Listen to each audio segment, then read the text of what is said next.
Hey guys, আসসালামু আলাইকুম। সবাই কেমন আছেন? আশা করি সবাই ভালো আছেন।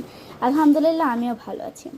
আজকে রুই মাছ দিয়ে আমরা সিম, আলু, টমেটো দিয়ে একটি ঝোল তরকারি রান্না করব। এই যে এখানে মাছ ভেজে নেওয়া হয়েছে। এবার হচ্ছে আমরা রান্নাটাকে শুরু করে দেব। এবার পেঁয়াজ দিয়ে দেব।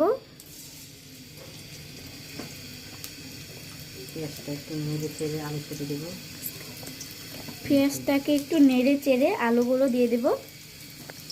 একটু ভাজা হয়ে গেলে এইবার আমরা আলুটাকে দিয়ে দেব। আলু আর সিমটাকে দিয়ে দেব, দিয়ে 1 মিনিট ভেজে নেব।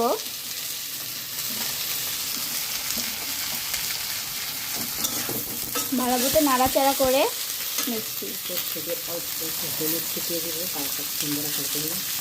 উপর থেকে অল্প একটু হলুদ ছিটিয়ে নেব কালারটা একটু সুন্দর আসার জন্য।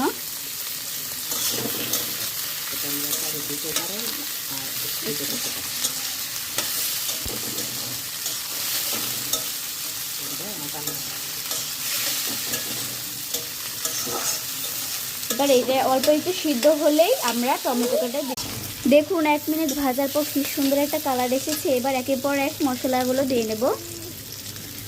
হলুদ গুঁড়ো, মরিচের গুঁড়ো, একটু লবণ আপনারা স্বাদ অনুযায়ী দেবেন, একটু ধনে গুঁড়ো। অল্প মশলাতে তরকারির স্বাদ আরও বেশি হয়। এবার একটু নেড়ে চেড়ে একটু পানি দিয়ে নেব। একটু পানি দিয়ে কষিয়ে নেব। এখন কষানো হয়ে গেছে, উপর থেকে তেলও ছিটিয়ে গেছে। এবার টমেটোগুলো দিয়ে নেব।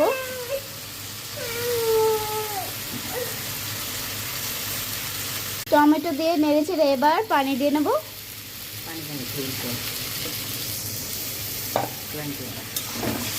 নাড়াচাড়া করে নেব। আমি ঝোলটা এতটুকু পরিমাণ দিয়েছি, আপনারা চাইলে একটু কমিয়ে বাড়িয়ে দিতে পারেন।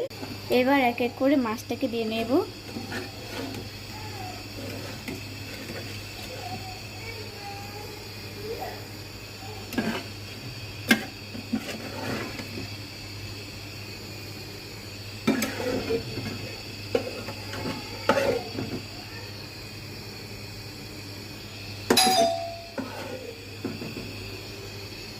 দেখুন গাইস, আমার তরকারি হয়ে গেছে। এবার দুটো কাঁচামরিচ এবং ধনেপাতা দিয়ে নামিয়ে ফেলবো।